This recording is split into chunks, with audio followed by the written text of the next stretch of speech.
Isang mahiyaing robot.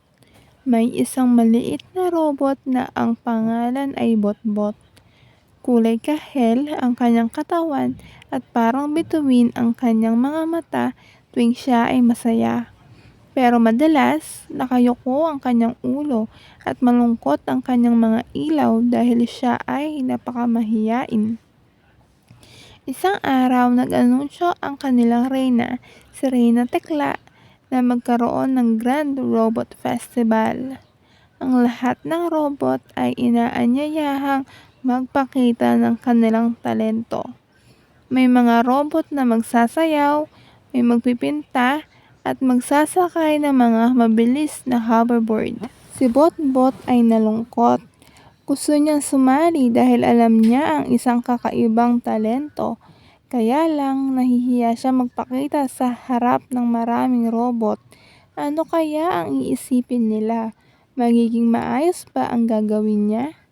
Nakita siya ni Nanay Bot, ang matanda at mabait na robot sa kanilang komunidad. Ano't malungkot ka, Botbot? Tanong ni Nanay Bot. Nahihiya po akong magpakita ng talento ko sa festival, sagot ni Botbot habang nakayuko. Ngumiti si Nanay Bot. Huwag kang matakot, anak. Ang talento mo ay espesyal dahil ito ay galing sa puso mo. Bawat isa ay may takot sa una, pero ang mahalaga ay subukan mo. Naisip ni Botbot ang sinabi ni Nanay Bot. Huminga siya ng malalim at nagdesisyong subukan. Pumunta siya sa festival at pumila. Ang kanyang puso ay kumakalabog. Nang tawagin ang kanyang pangalan, halos hindi siya makalakad. Nang makatayo na siya sa gitna ng entablado, nagsimulang tumugtog ang isang malumanay na musika.